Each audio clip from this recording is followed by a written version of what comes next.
Namaste and greetings. I, GBAT, researcher and assistant editor at IMPRI, Impact and Policy Research Institute, Prabhav Evam Niti, Anusandhan Sansthan, Nai Delhi, extend my warmest welcome to you all to IMPRI #Web Policy Talk. Access to sanitation and safe and clean drinking water is recognized by the UN General Assembly as a human right. Appreciating the significance of sanitation, today we are gathered for a special talk on Sanitation for All by Professor Manvita Baradi as a part of the #Local Governance series. This event is organized by IMPRI, Center for Habitat, Urban and Regional Studies, and IMPRI, Impact and Policy Research Institute, New Delhi.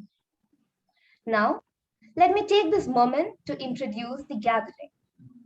We are pleased to have with us as the moderator of today's session, Tikender Singh Panwar.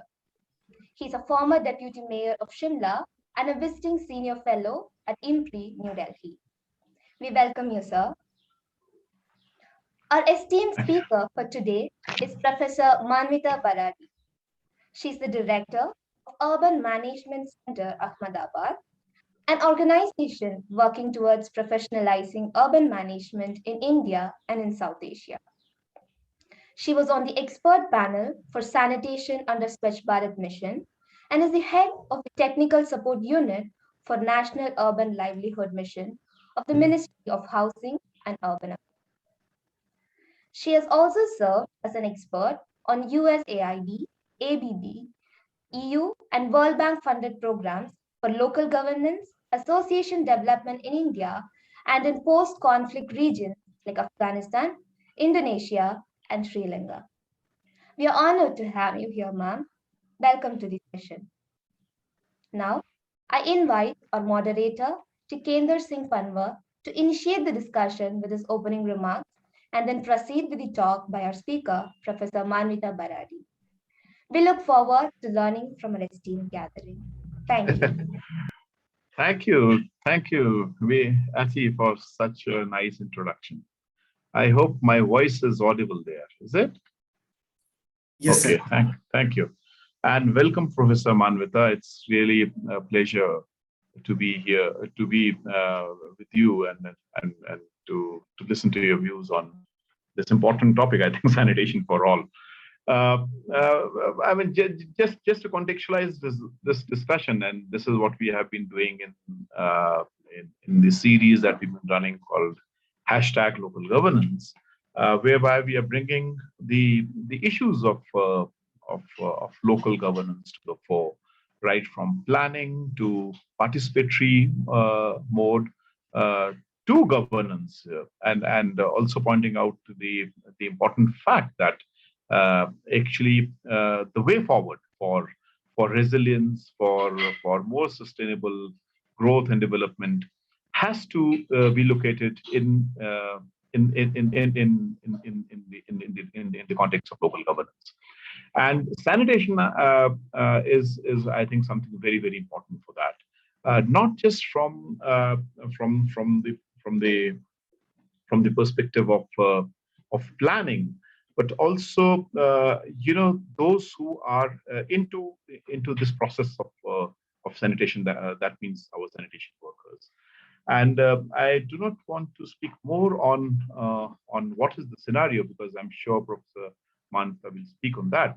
But I think the situation is pretty precarious, and I mean, though we are not very good in many of the indices as far as the global indices are concerned, but even on sanitation, we are not faring any better. I mean, as far as the waste generation in the country is concerned, we know that almost 50 to 60% of the waste is either dumped in the landfill sites, and we do not even know the kind of leachate that takes place later on. And the kind of contradiction that gets brewed in between the center and the periphery, because normally these waste plants, the dumping sites are in the peripheral regions. And we have the 2016 data, which speaks about that on nearly 62 million tons of waste is generated every year, and with a 4% increment every. So we can understand what is the waste that we generated in 2021, and just 15% is processed. I mean, it's mind-boggling. Just imagine, only 15% of the waste is processed. Where is this waste going? I think so. When we speak about at the micro matter level, I think it's something very important. And interestingly, I mean, why I'm bringing this, and Professor Manvita, I want you to address this question very essentially. Because there's a push from the center, and since we have seen many of the city sanitation plans, and uh, these plans are normally written by experts who come from various corners and from various prejudices, and then push for more capital-intensive technologies, not realizing that waste-to-energy plant is not a solution. And one of the speakers earlier pointed out that these ustads, actually, these consultants, they termed them as ustads. These ustads tell you that this is the way how you have to design your sanitation plans, not realizing that more than 50% of our waste is organic waste. The calorific value is too low, and that's why not a single case of waste to energy plant success story you find in India. So how do you look at it? And then, as far as liquid waste is concerned, we are also aware of our fact that nearly 31% of the urban households do not have access to piped water, and nearly 67.3% of Indian households are not connected to piped sewage discharge system. What does this mean? I mean, where is all this sewage going on? Where all this is passing on? That's why we find real challenges coming up. And of course, and then there's this 210 million people lack access to basic sanitation in India. I do not have to speak on that because Professor Manvita is an expert. My concern, Professor Manvita, is that we have actually brought in Mahatma Gandhi, and so October 2, we all, right from the top to the bottom, and you know what I mean, top to the bottom, we carry brooms. And unfortunately, we have reduced Mahatma Gandhi to a senior sanitary inspector. That's not how things have to work. We have actually reduced substantially the number of workers. In fact, we have shifted them from the formal to the informal sector. The kind of social security network that they used to enjoy is completely gone.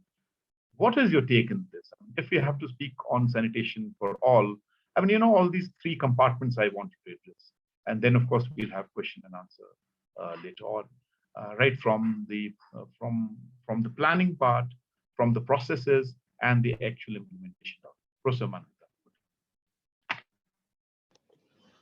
Thank you so much, Tikender ji and Dr. Arun, for inviting me. Very important points you've raised, and I'm thrilled that IMPRI is spearheading this discussion. It is very important. There are many forums which talk about it, but I guess this platform is good to reach out to large number of people, and especially elected representatives, and also people in the local governments itself. So with that, I would start from a point where sanitation is basic to our needs. It's one of the very basic needs of human beings, but also as citizens,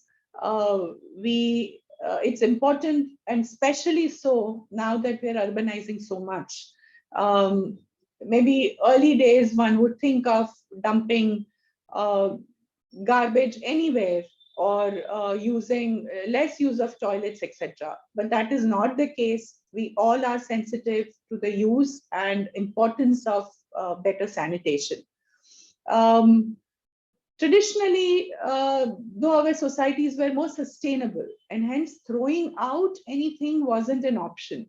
But with consumerism and the kind of capitalism we are facing, the needs are increasing. The throwaway actions are too much, and hence we all know garbage is increasing. So that's about solid waste. So solid waste and liquid waste are extremely important for us to manage. Now, the onus of managing solid and liquid waste is on the local governments. Urban development can happen only if and only so with better management of our services. We all know about it. There are 3 tiers of the government: the center, state, and the city. The center can only guide, states can also guide, but real action is on the city governments. Now, if you look at the structure of city governments and who are the people really making decisions, so we have elected wing and the bureaucrats or the administrative wing. Both together, when they resolve to solve, things can magically change. Unfortunately, many of our city governments are not equipped with enough people or equipped with the kind of know-how which is required to manage this very important problem. Not that they don't know, I would say, but the real challenge is keeping pace with everyday's needs and everyday's changing of technology, changing of aspirations of people. In a day, if one person kind of throws out about 500 kilograms of waste, and that's the norm in larger cities, if that much waste is generated every day by one single person, how much waste are we generating in a city? Now, if that is not put to pay, either we reduce our waste, we don't generate so much, or we recycle it appropriately. The developing or kind of nations such as ours, which are in the process of developing, I would say, we have still sustainable practices. Traditionally, also we had sustainable practices where our wet waste wasn't thrown.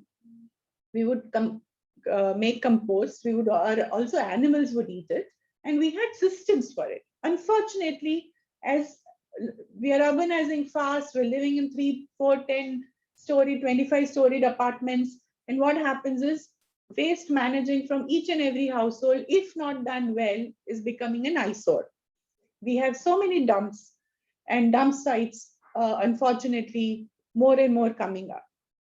However, there has been a change, I would say, since 2014 was a landmark when we, as a government, they announced Swachh Bharat Mission. A concentrated effort was made to put in effort to give funding, support, technological support to address liquid and solid waste. I wouldn't say it's enough because, I mean, our work is to go and see the cities and mentor at times, build their capacity. So we've seen some of the cities are really, really struggling. We do have good examples in Indore, where, I mean, so many times they've won the awards, but also really made systematic change. But what about smaller cities? What about cities where the challenge of people is there? How many people are employed? What is their, how do you really build their capacities? It's always a challenge. There are many sanitation workers. Cities employ them. Most of them, again, there are various models. I'm not trying to generalize here, but still, city staff, as city staff, some of them are employed, but there are many, many others who are in the informal sector. They're not recognized, either doing solid waste work or liquid waste work. Now, for liquid waste, there is an act which suggests that some of the manual scavenging will not happen. However, cities face tremendous issues managing their liquid waste if you don't have centralized sewage system. There has to be a system where maybe septic tanks are cleaned regularly. People involved in cleaning of septic tanks do it safely and with dignity. The sanitation workers employed by the cities have a different story, but there are many, many workers even today who are invisible. These invisible people receive a call when any of the open drains or nalas are overflowing. The citizens want it to be done immediately. And if the city government does not have enough staff or equipments or their desludgers in place, or then citizens resort to calling anybody who is interested or anybody who would want to clean. Unfortunately, maybe they don't have enough equipments. So the work done is not done well. It's unsafe and undignified. Governments have tried to address it, I would say. There is an act which says the PAMSARA Act, which in 2013. Professor Manvita, yes. I just need to raise a point here. Sure. And this comes out of praxis, sheer praxis, I would say. This comes when I was serving the city of Shimla, being the deputy mayor from 2012 to 2017. And then also when we were writing the vision document for Leh. Now, I do not want to create this binary between, big waste plants. I mean STPs, the sewage treatment plants, Right. and decentralized fecal sludge management plants. But given the situation, and given the reality, what we've seen is that unfortunately the push from the center is for more STPs.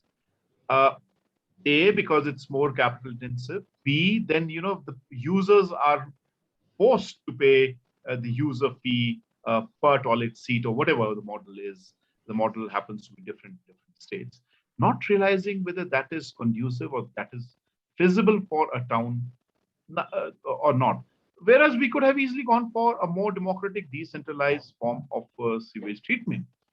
So, what should be done in such a scenario? Because people do not want. I mean, of course, on someone's head is fine. Not I mean, as I say, not in my backyard, someone else's backyard. Likewise, for liquid waste, this happens.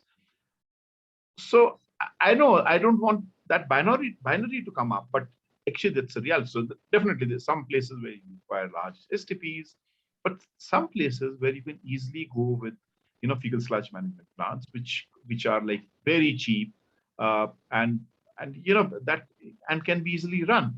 So what's your take on it? Yeah. Definitely. And STPs are very time and money intensive. They are large, it's difficult to manage. Smaller cities have not been able to. We've done a lot of studies and also in cities of Gujarat, and I would quote one of our, in Gujarat, we as a government has taken a stand that we'll have STPs. We are not going the FSTP way. While many other states like Odisha or even Telangana, Andhra has, or even Maharashtra has set up STPs, FSTPs. More than 100 FSTPs are in progress. But Gujarat had taken stand many years ago that they believe in centralized systems. So an example from Patan, I would say, we've done a study that even if all houses are hooked up, even if the central lines are laid, all the waste would go to STPs. Even then, the kind of monies to be raised to break even the cost of its treatment would be so huge that no political wing would allow that. They would not want to, and people will oppose it.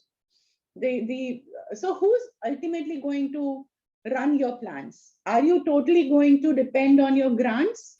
And how much grants? Where are your own sources? So if the city government is to raise its own resources, what will happen is there are not enough monies to do that. So either you increase your taxes or depend on outside sources while it is your own waste. So this is going to be a huge issue. And as you very well said, cities like Shimla or even smaller hills towns, you have to have a policy where decentralized sanitation work is going to be need of the hour. Large plants, even for solid waste, have failed. We have seen that the kind of waste composition which comes to in our country is not good for large plants. The ideal way is, which we propagate, source segregation in different bins, create a waste, the wet waste management, which would be composting, or it could be any ways of composting, it could be vermicompost or anything. It would be done at the board level. Don't create heaps of garbage. And this is very well possible, and some of the cities have demonstrated it. The second way, for the dry waste, has to be separately channelized and can be really addressed. The bio waste or the medical waste has to be treated separately, and it has to be taken to a incineration or other smaller plants where one has to address it. It cannot be all mixed waste and then sent to a larger plant. I think individually a lot of us city officials understand, but collectively somehow it is just not working. And a lot of advocacy needs to be done. Fortunately, some of the films which have been made and propagated are on one of the SBM e-learning portals. One can look at it, but a lot more awareness of people is also required, with the awareness of city officials and elected officials. So that's my take. Decentralize as much as possible, do house segregation. Without that, our cities will not remain clean. And for the solid waste, for the liquid waste, FSTP is a way forward. It is not always very cheap, but decentralized FSTPs are easier to manage, and people who are working in sanitation sector has to be taken care of. We have to work with them. So as again, coming to our next point, Tikender ji, is we are talking of convergence. We're talking of convergence between livelihoods, people who are involved in sanitation work, and sanitation itself. As a country, we have created infrastructure in last 5 to 7 years, but haven't really thought of who are going to maintain this infrastructure which we have created. So one large onus is on city governments. Who are the people behind operations and maintenance of sanitation work and sanitation infrastructure? Those people should have a choice either to continue to be in the sector or can move away from it.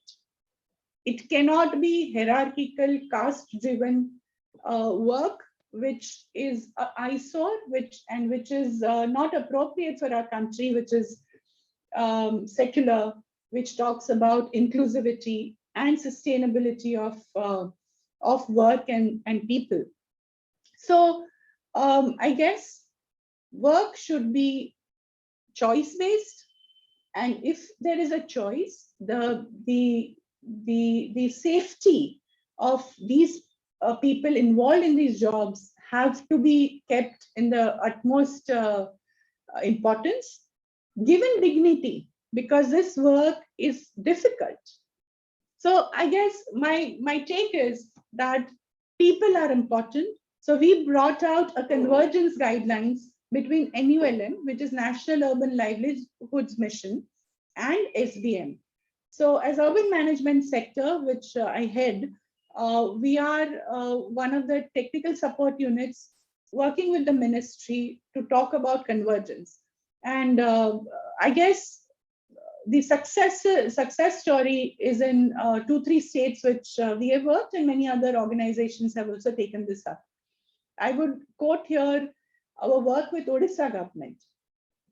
Right now, and Odisha has taken the stand, one, they are building FSTPs, which is a laudable experience and experiment they are doing. So many smaller towns, and you know, Odisha urbanization is relatively lower. But in the recent years, a lot of people are flocking towards the city, and population is increasing. It's now 30+ percentage, 32%. Now, in such small towns, if you're talking of centralized system, it will take ages to clean up your cities. And there are problems. I mean, many of our cities have problems, but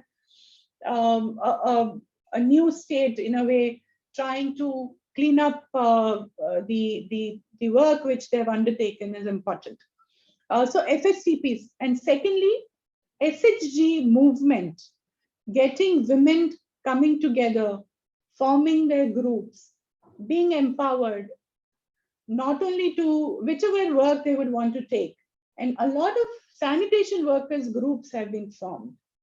Women from sanitation worker communities have come together and said, hey, look, we are a collective, please help us. We can say, we can take up jobs with the city on cleaning of public and community toilets.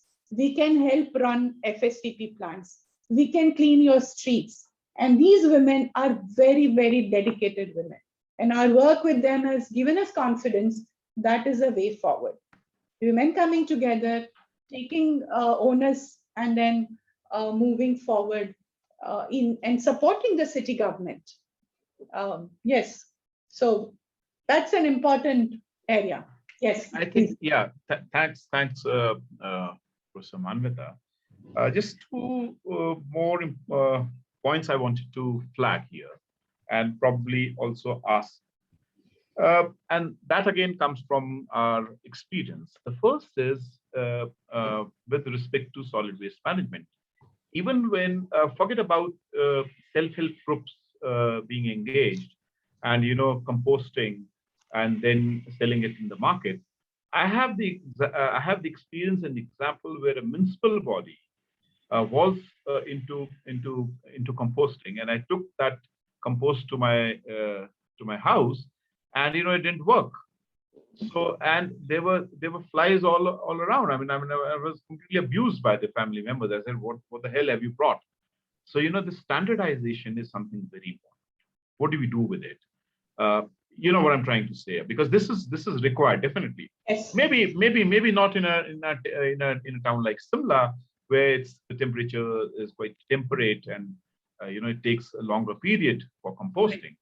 But yeah, definitely decentralized. I'm in full consonance, full conformity with you that yes, this is the way forward if we have to sustain for long. So I think, but that standardization is something very important. The second part is, and that again comes from Shimla, is we had a havoc when till 2015-16 there was this recurrent outbreak of hepatitis, kind of epidemic, and thanks to the running of the STPs, because these were outsourced. Again, supervision is very important to private players, and they hardly used to run, and that's how. And there was this excess and corruption, and the STPs were literally sewage wells, and then the same was thrown back into the river system, and 7 kilometers, 8 kilometers downstream, it was again lifted back to the town. And every alternate year, we used to have this outbreak of jaundice. Of course, then we intervened, we created a utility. Not a single case since 2016 has been reported. That's what resilience is all about. But it's a long story. Just to cut it short, the point is, this binary or the duality in the administration, because water is being supplied by someone else in the city. So at a larger framework, I think that supervision and fixing the owners, because I myself filed that police complaint, and I think 6 engineers were behind the bars. But that set the ball rolling. So kind of transparency. So every day now, in Shimla, you don't require ROs for that matter. Your tap water is potable, and that happened through an accident. That accident taught us. So the point is that when we talk about sanitation, I think water is a very key element, and of course, sewage treatment plant. So that supervision. And at the same time, I went to another sewage treatment plant, which is run by a university, and you can make out the difference. The BODs and the CODs. The only difference is I asked the guy who was running it. He said, "I treat it as a temple." Now, the dignity that you brought to the fore is, I think, very important. So I think that so convergence and dignity. I think we have to understand those issues. How can we mainstream that? I think that's what I want to ask you. And thirdly, this dignity question, I think this is what has to be copied, Professor Manvita. And since you are attached with the ministry, or maybe you can influence the ministry, like I am a kind of a complete antithesis to what the ministry is doing. Yeah, so, but they must emulate what we have done in Leh. You must visit Leh and you must visit the sanitation workers. Some of the, when we speak of dignity, we made the city government to invest some 40 lakh rupees when the temperature is minus 20 degrees. They have shower, they have washing machines where they can wash their clothes, they can watch television. It's a beautiful place, and it's for the sanitation workers. So 3 hours, 4 hours, they frolic around. There are, I think, 7 or 8 washing machines that we made them to invest. They just throw their clothes, and this is what we learned during the British Raj. Of course, I'm not a great fan of the British, but in Shimla they had those boilers when our sanitation workers used to go back home. The large boilers which used to heat water, and that's how they used to take a bath. No such facility I find in other towns. I think those things have to be created, where that dignity, when they come back, they ought to have the shower. So the city government has to come in, that decent work kind of stuff. I think, and of course, self-help groups can play a very important role. That's it. No, very true, very true. And you raised just very, very pertinent issue. I'll start from the third and then move to the first. Yeah. The third one, I would really compliment you about the Leh FSTP plant. I've seen it personally myself, and I loved it. And it's not just FSTP, but also the recreation room. And it's not there. It's somewhere else. It's in the town. Yeah. Right. So no, that's a commendable work, and getting influenced by that, we're working with, as I said, Odisha government, and they have now made Garima Grihas. Garima is a name of a scheme which the government has come up with for safety dignity of sanitation workers. Now, exactly our point and what you said, that sanitation workers do important job. Unfortunately, they have to handle waste, which is also hygiene issue. So unless they get PPEs, and PPEs, which are the personal protective equipments, which are gloves, masks, somewhere helmet if required, all boots, gum boots, waders suits. So it prepared an inventory. They have purchased it. It is now being, the sanitation workers are being trained through interpersonal messaging, interpersonal discussion, and also we are making films. Now, these workers would come to their work in the morning. We call them master stations, but a ward office where they are assigned work, which jobs they are giving. Before that, they need to change into PPEs. Until this point, not many city governments, with the exception of yours and some of them in Odisha, have a space where sanitation worker can go, change from sari into a PPE or wear. They need some privacy to change, wash, keep their own clothes which were they want from home. Somewhere they would put a locker or a latka sakte hain, and then they would change into those PPs, go work, finish their work, come back, take bath, have maybe chai or nashta or whatever they want, and then go home, so that they don't carry the germs or infections back home to their families. So this is a must, right? We've seen world over that this happens. Why not in our country? What are we lacking? I mean, we are a country which has resources. It's just, I think, a lack of planning and management, and which we could see example which you brought in Leh, and also examples now in coming up with each and every ward office in Odisha is a way forward, I think. So there's the Garima Grihas or something, a place where people need to change. I must visit Odisha. I mean, You should actually. Yeah, okay. You'll be happy to see. I can also share some pictures and sure. films with you as well. Oh, please. So that is a way forward. There is so what they've done is there is an direction which is given by the state government. The principal secretary is very, very engaged into the whole process, and the the government order has given to all municipalities. They are constructing it. Along with that, procurement of PPEs, and very interesting third thing which they've done, which other cities can learn, is considering sanitation work as high risk. They changed their allowance by 30 to 50%. So if a sanitation worker is always said that this is a menial job, you have an X amount paid. While here, they have said this is a high risk job. So the risk allowance is topped on the salary, and now it's a good amount for them to take back home. So this was done in consultation and coordination with the Labor Department of the state government, which is again a best practice. So one can look at these directives also. The second point, Tikendraji, which you brought out, and very importantly, is the monitoring by ULBs. Our urban local bodies, unfortunately, once they give outsource work, they think that their job is over. It is easy probably to work ourselves than to get others to work for you. In the same principle, if you don't have indicators, if you don't have measures for monitoring, if you don't have a system for monitoring the work, it is always a challenge. And most of our city governments believe that once given out work, it is their job ends there.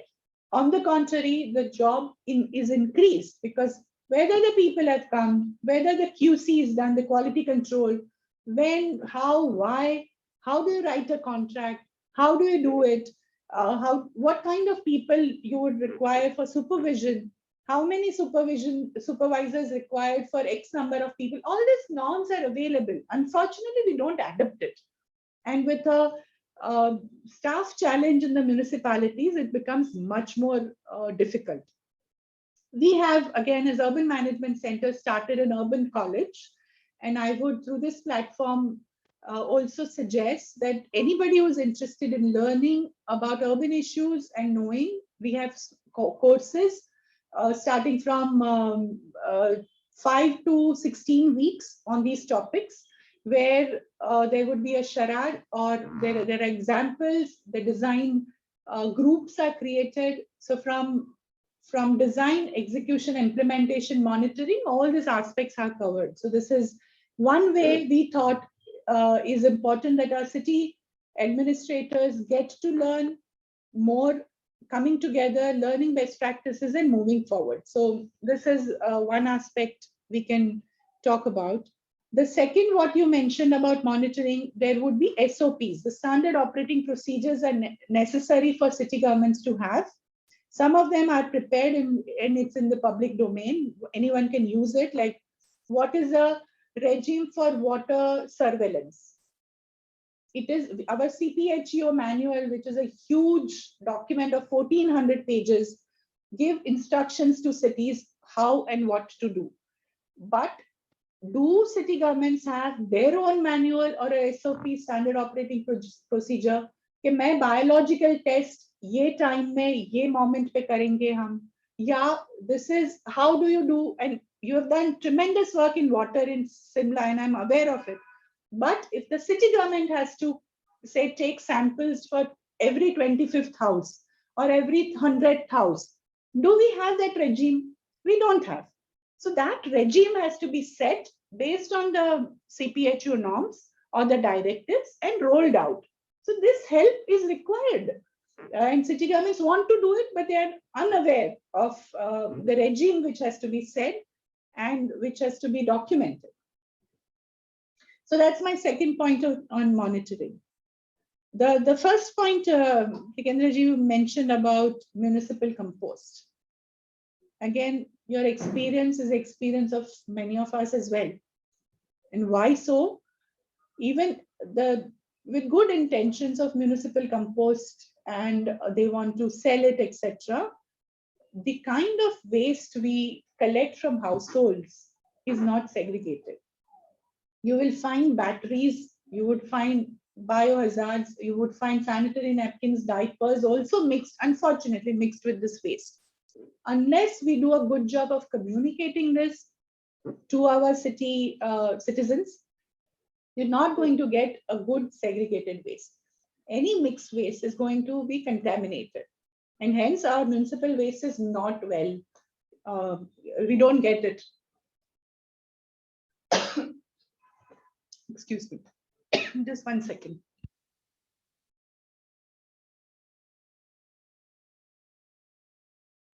Yeah, please take your time, no problem.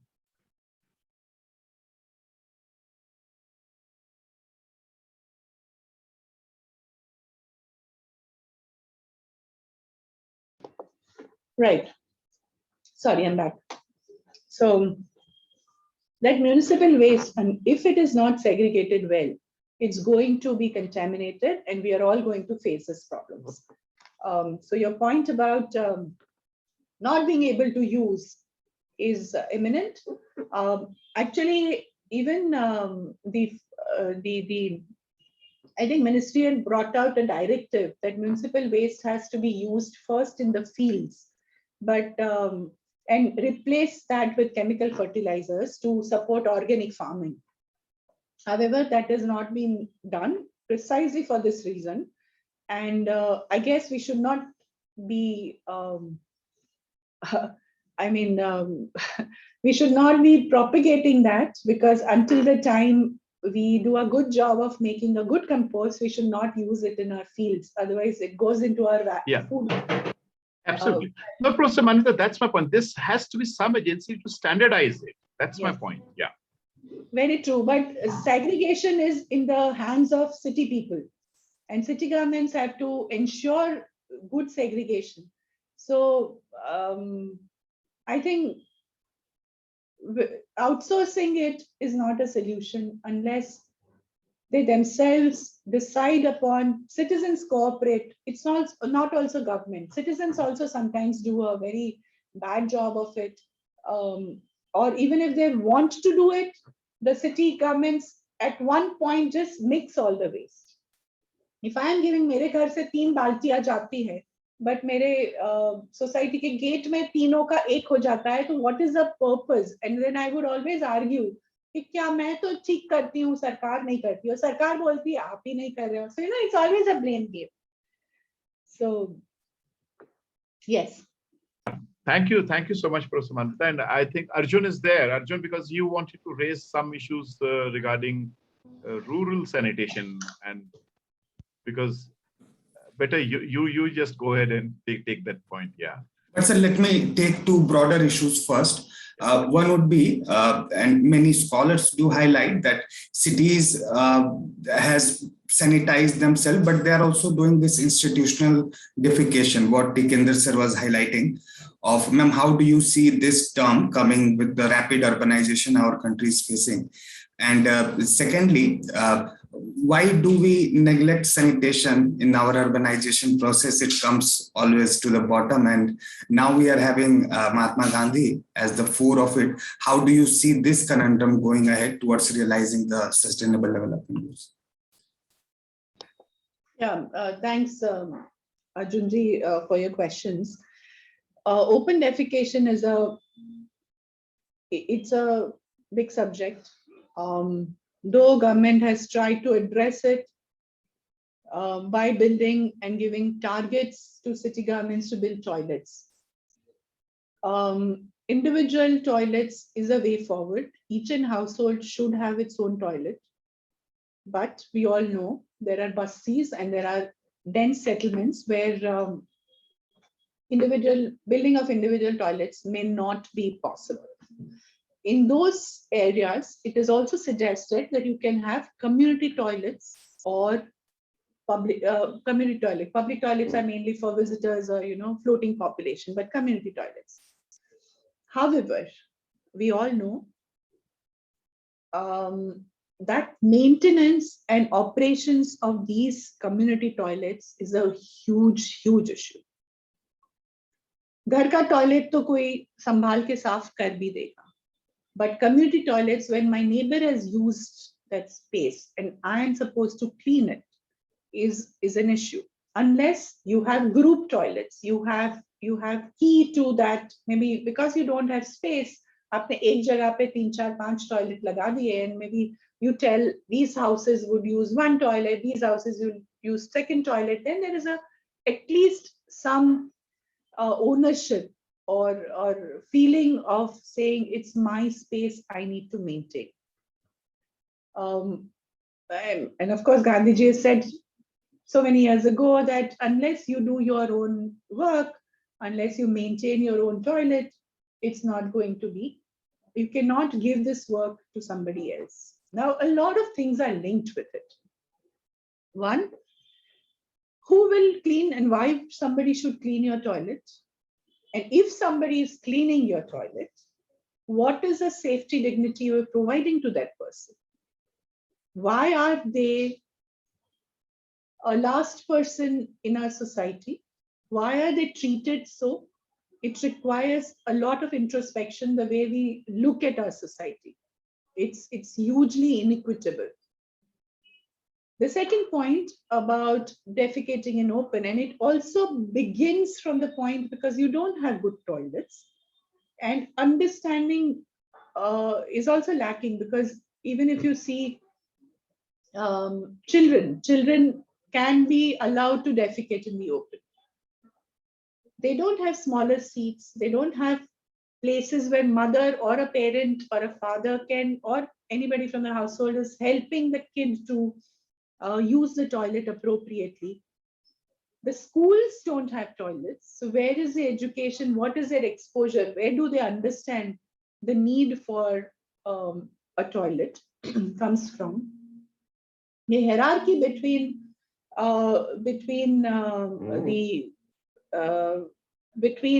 the person using the toilet and person cleaning the toilet is also huge. So there are immense issues with that. The open defecation also happens because you have dense settlements. You have places where people cannot use the toilet. I would say their attention, their knowledge is not enough. What happens in the hygiene? So health hygiene has to be linked with our work with sanitation as well. So sanitation is neglected, and I totally agree with you. This is not only an urban phenomena; it's also a rural phenomena, and a huge school sanitation is also a huge phenomena where it's still lacking. We have built some toilets, but we haven't given charge of maintenance to the community, and communities are important. Yes. Right. One more question, ma'am. Whenever we talk about sanitation, especially in our country, the aspect of behavioral change or the community involvement gets very much highlighted vis-a-vis the kind of infrastructure or the expenditure we do in terms of capital or O&M, as you're highlighting. How do you see this conundrum of behavioral change? Because almost in all aspects that comes and adhering with the guidelines. Also, on the part of regional or spatial dimension, there is this issue of peri-urban. So as Tikender sir was highlighting that there are so many of landfills coming in the vicinity of the city.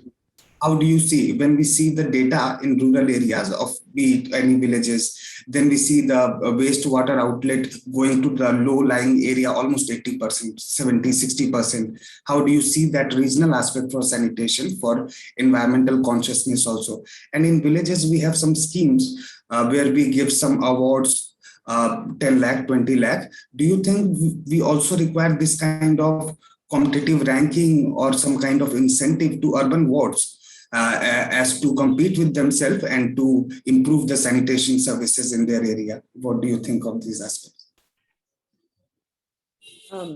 Thank you. O&M is important.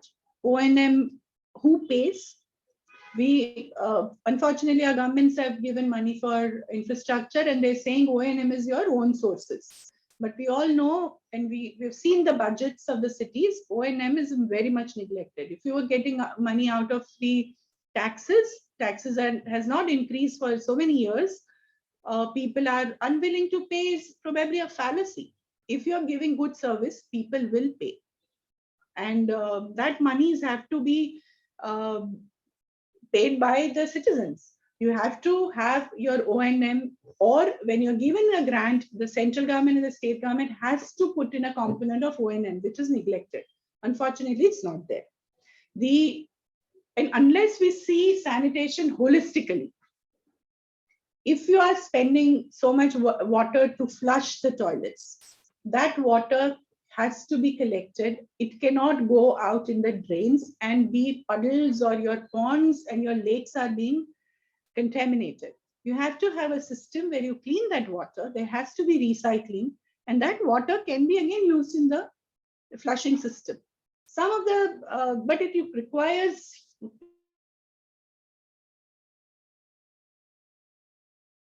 if this system, who is going to, one, you have to have engineering college starting from there. How do you teach your engineers to do this? How do you then tell the city governments to be able to allow building plan permission process with dual plumbing system? How do you how do you get your citizens to accept the change? It's going to cost a little bit more, but if that cost is explained to the citizen, that it's offset by a huge environment cost, people will understand. Or people are not dumb, but the communication does not happen appropriately. So my take here is two ways. You have to have know-how, you have to communicate, you have to do advocacy with the city governments, and you have to tell your citizens what is right, what is appropriate. And that requires good communication. Communication with the citizens, bringing them on the same table, discuss with them, that is lacking in our governments. We believe in giving directives. We believe in saying, ye karo, ye kaise saath milke kare, wo hum nahi karte. And that is my biggest complaint when it comes to working with the citizens and the government relationship. I think, Arjun, here I would like to raise a point, and that is, you know, what Saptendu Biswas wrote in his book, The Assorted City. Actually, all of this has to be mainstreamed, and what Prof Manvita is saying, convergence is so essential. Now, take the example, Delhi. I mean, when we speak about water, I mean, had they plan, and for that matter, the Delhi Development Authority and all the agencies that are linked in the planning process, you have, it's a catastrophe that they've done. It's a complete catastrophe. You know, all their sweet water streams have converted into sewer canals, and now they are coming back to me, to Himachal Pradesh.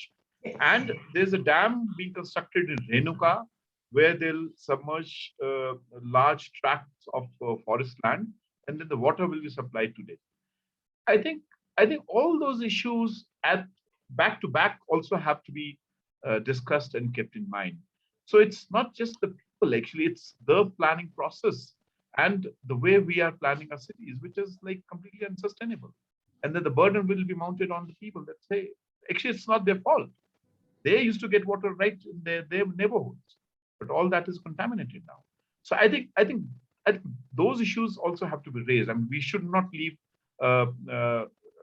We should not leave that aside. And we should always bring that example of Seoul. You know, when they brought down the flyover and the highway, just a remnant of what is there, and they brought that stream back to the citizens. I think that's what is required in the urban reality. Okay, Arjun, you. Yes. Let me just bring in the part of the policy, how we are looking at it in the Swachh Bharat Mission Part 2. We have Jal Jeevan Mission, Amrut, Rurban Mission, and for villages also, so many of schemes coming. Ma'am, how do you see the investment going in? And when we are talking also in terms of communication, we see big hoardings outside the airport, not where it should reach. So I totally agree with your point that we have to work together, not as a directive. And many international scholars are also highlighting that the component of IEC is not being spent, especially when it's come to sanitation? How do you see, and are there any other forms of communication which you see which will be useful? When we talk to policymakers, they really highlight this fact that there is a fallback. When we talk about school sanitation or public toilets, how to improve on this, especially on the monitoring part, if ma'am you have any experiences to improve on the fallback and all these processes to improve simultaneously as well as sanity. It's extremely important how you communicate and what is your medium of communication. And by medium, I'm not saying English, Gujarati, Hindi, English, Odia, but I'm talking about medium of communication as whether hoardings work, whether newspaper advertisement work, whether our culture, as I believe, is an oral culture. We like when somebody talks to us. There is interpersonal communication is a core of our belief systems and the way we shape our thinking. So I would suggest, and that's how we have figured out in our work at the Urban Management Center, is we've made a lot of films, and we believe drama-based films on this topic is extremely important and very successful. It could be documentaries, but more format where people can relate themselves. So recently we just launched, with the support of the ministry and USAID, a nice part series called Misal. I'll also send you links. It's on YouTube. It talks about a basti and how the basti comes together to solve their civic issues. It is also with the local government. So unless you have we have resident welfare associations, and what you mentioned in Delhi also, there are so many successful examples as well. But if the people living in bastis and dense settlement, they also come together, form a committee. Typically, we call them Misal Samiti, but they come together, they come discuss their issues, raise it to the corporator or a council member of your community, which is also their job.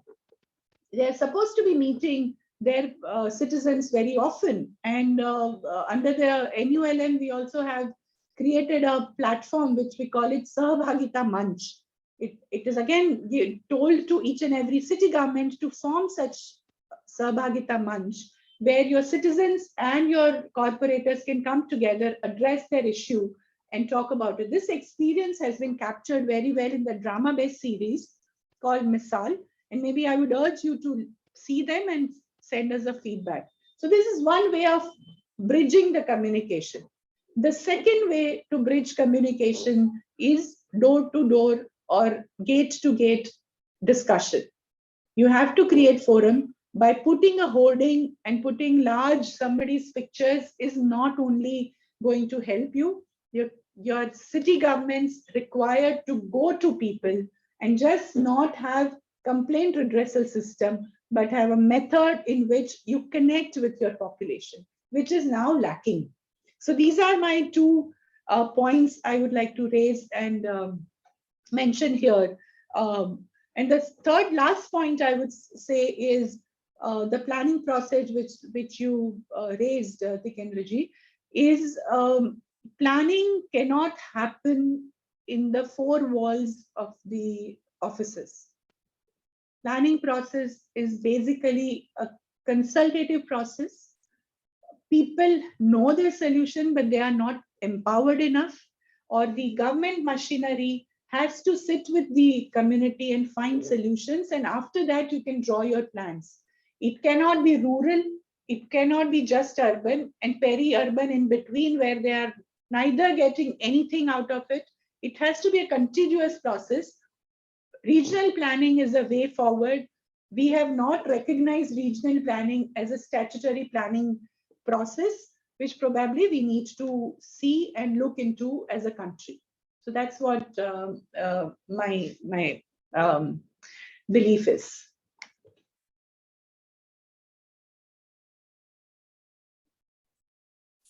Tikender, sir. He's on mute, I guess. Yeah. Yes, sir. Yeah, wait, I just need to, because I just take off my earphone because it really pains after some time. Maybe I'm too loud. No. It's the earphone that's the problem. Yeah. So I think, Arjun, do we find any questions from the participants? No, not here, sir. But sir, There was one on my Facebook post, but I don't know whether. But I asked her to just join and maybe ask. So let's leave that. That's what. I think that. Sorry. We also. Okay, great. So thank you, Professor Manvita. I think it was a very enlightening discussion, and looking forward to your work, especially in Odisha. Probably, let's Arjun and I probably will plan sometime to visit Odisha Sure, and try to understand. Yeah, because I know Odisha is also quite exemplary as far as land tenure rights are concerned. Actually, Right. it's coming up as a model. Especially when we see gory videos of what happened yesterday in Assam. It's a heart-rending scene. I mean, people being shot at, and likewise we see in Gurgaon now. So actually, Odisha is coming up as a model to giving land tenure rights to people. Yeah, they call it Jaga Mission. Yes, It's interesting. Yeah. So probably, I think we should try to understand that and get somebody who could, or ma'am, if you could connect us to some, so that we just try to understand. Of course, we know the Kerala model, what Kerala is doing as far as people's participation is concerned. Then we have something happening here in Himachal also, but maybe we need to just dig out more in Odisha. So thank you, Professor Manvita. It was really enriching discussion, and I think the important point that you raised, that it's your shit, man. You manage it yourself. I mean, don't trust. I mean, if you can't do it, no one else will come and do it for you. I think that's the lesson that we have to learn. Well, thank you so much. Yeah, Reena Deepak. The question by Reena Deepak: kindly include menstrual hygiene in the deliberation. So Simi has sent that question. Ma'am, would you like to address that? Because Sure. that's a question that was raised on my Facebook wall. But I'm glad Simi has raised it. Please go ahead if you could answer. And then probably a vote of thanks from Arjun. Yeah. Sure. Thanks for this question, Marina and Simi, to bring this up. Menstrual hygiene is extremely important, but has been neglected. I would say two things here. One, the use of sanitary napkins is creating a hazard for people who manage waste. Unfortunately, awareness of how to treat that and collection of sanitary waste or diapers is not taken it separately. With all my talk about segregation of waste, this is not handled well. So what happens, it goes into the mixed waste cycle. It contaminates not only other waste, but also people who are managing waste, because unfortunately they don't have gloves, they etc. You know the issues. So it is a big health hazard unless we manage it differently. And how can it be done? The directives say that there should be a third bin. There can be a red bin or a black bin, and this could be collected separately. Indore has done a good job of it. Every household is collected. There are 4 bins now. The electronic or the tube lights, that is separate. Your menstrual waste and your diapers are separate, and your wet and dry. So there I see a beginning. I see that there is a commitment from a city government to take it separately and treat it with other biomedical waste. But at individual levels, it might be difficult, but there are other options. Recyclable, reusable cloth or reusable material is one way to go, or using of the other equipment, such as putting the menstrual cups, is also one way forward. If we change our practice appropriately, I'm sure we should be able to address it. But as government, they have to channelize a separate way to capture or to collect that waste and treat it separately. That's what I like to end with. Great, thanks. Thank you so much, Prof Manvita. Arjun, over to you for the final. Yeah. Right. Yes, final. Anshula will do a formal vote of thanks. Anshula. Yeah. Right. Thank you. On behalf of the IMPRI Center for Habitat, Urban and Regional Studies, I would like to formally thank all of you for joining us today for this web policy talk. We are grateful to our speaker for today, Professor Manvita Baradi, for taking out the time to join us and for delivering this very important and very insightful talk on safe sanitation for all. Thank you, ma'am. We are grateful to Mr. Tikender Singh Panwar for moderating the session, and to all of our attendees who joined us here on Zoom or on Facebook Live, or will watch us later on YouTube or listen to us on our podcast. Thank you for joining us. And we hope that you continue to tune in to future episodes of Local Governance and our other web policy talks. Thank you very much, and I wish you all a very good day. Thank you. Thank you. Thank you so much. Thank you so much. Thank you. Thank you. Do all the material as I promised. Bye-bye. Thank you.